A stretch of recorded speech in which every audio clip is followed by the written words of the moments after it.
को गिरफ्तार करो, आरोपियों को गिरफ्तार करो, फांसी दो, फांसी दो। इस बच्ची के परिवार को कई वर्षों से भली भांति जानता हूँ कि बहुत ही सीधा और अच्छा परिवार है ये, और ऐसी बच्ची को सिर्फ गरीबी की वजह से न्याय नहीं मिले तो ये हमारी खुद की सरकार के लिए कोई प्रश्नवाची चिन्ह होगा। धारा 302 उस एफआईआर के अंदर दर्ज होनी चाहिए, और अगर नहीं होगी तो हम एक और बड़ा आंदोलन करेंगे। आत्महत्या हुई है तो भी कोई न कोई कारण रहा होगा, इसलिए उस आत्महत्या की, और हत्या हुई है तो उसके भी कोई न कोई दोषी होंगे। हम आज राजपूत समाज के लोग तो थे ही, उसके साथ दूसरी जाति के सभी समाज के लोग थे। सबके अंदर मन में पीड़ा है कि बेटियों के साथ अगर इस तरह का अत्याचार होता है, वो अत्याचार कहीं न कहीं जाके रुकना चाहिए। आप इसको टाइम पे अगर दाह संस्कार नहीं किया तो दूसरी बहन भी ऐसी धमकी दी गई, तो हमने रावत सर के अंदर एफआईआर दर्ज करवाई और उसके बाद यहाँ पर धरना दिया। प्रिंस एजुहब सीकर, चाहे एनडीए हो या CLAT, CUET, CA foundation, air force या नेवी, हर एग्जाम में टॉप रैंक्स और हाईएस्ट सिलेक्शन रेट के लिए सबसे भरोसेमंद नाम प्रिंस एजुहब सीकर। अपनी सफलता की अनूठी कहानी लिखें प्रिंस सीकर के साथ।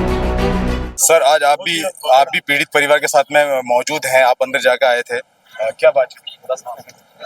मैंने खुद बच्ची के जो देह है उसके फोटो देखे हैं, जिस बहर में से उसको मार कर हत्या की गई है, रोंगटे खड़े हो जाते हैं। मैं इस बच्ची के परिवार को कई वर्षों से भली भांति जानता हूँ कि बहुत ही सीधा और अच्छा परिवार है ये, और ऐसी बच्ची को सिर्फ गरीबी की वजह से न्याय नहीं मिले तो ये हमारी खुद की सरकार के लिए कोई प्रश्नवाची चिन्ह होगा। मैं पूरा प्रयास करूंगा कि इस बच्ची की जिसने भी बेरहमी से हत्या की है, जो गुनाहगार है, वो गुनाहगार सब कानून के दायरे में आए, उनको सख्त सजा मिले। पूरा समाज इनके साथ है। मैं समाज को धन्यवाद दूंगा।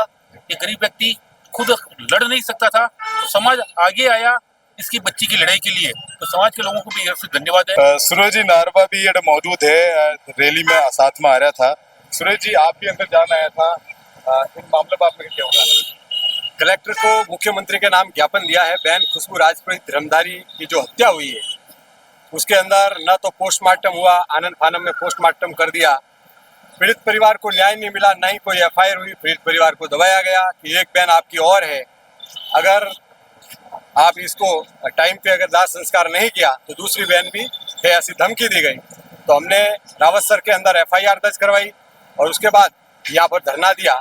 आज कलेक्टर महोदय को मुख्यमंत्री के नाम ज्ञापन दिया, जिसके अंदर मांग है कि पीड़ित परिवार को न्याय मिलना चाहिए, दोषियों के खिलाफ कार्रवाई होनी चाहिए, धारा 302 उस एफआईआर के अंदर दर्ज होनी चाहिए, और अगर नहीं होगी तो हम एक और बड़ा आंदोलन करेंगे। अब तो आज केवल सांकेतिक धरना था, और आगे बहुत बड़ा धरना देंगे जिसमें उसका जिम्मेदार सरकार और प्रशासन होगा। हमारी दो ही मांग है कि एसआईटी गठित हो और 1 करोड़ का मुआवजा मिला जाए और दोषियों पर कार्रवाई की जाए। फिलहाल आप देख सको महावीर जी भी है, महावीर सिंह जी राजपुरोहित अठे मौजूद है।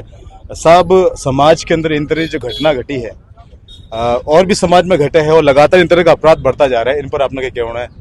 देखिए, खुशबू जो है वो हमारे क्षेत्र की बेटी है, हम सबकी बहन है, और उसके इस तरह से जाने का सबको दुख है। इस तरह की जो घटना, चाहे आत्महत्या हुई है, हत्या हुई है, वो एफआईआर दी है परिवार ने, पुलिस उसकी जांच करेगी, और हम मामला आज सबके संज्ञान में, सब लोग साथ हैं, खुशबू को न्याय मिले, सबकी भावना यही है। आत्महत्या हुई है तो भी कोई न कोई कारण रहा होगा, इसलिए उस आत्महत्या की, और हत्या हुई है तो उसके भी कोई न कोई दोषी होंगे। तो हम आज राजपूत समाज के लोग तो थे ही, उसके साथ दूसरी जाति के सभी समाज के लोग थे। सबके अंदर मन में पीड़ा है कि बेटियों के साथ अगर इस तरह का अत्याचार होता है, वो अत्याचार कहीं न कहीं जाके रुकना चाहिए। उसके लिए आज सब लोग यहाँ पे इकट्ठे हुए।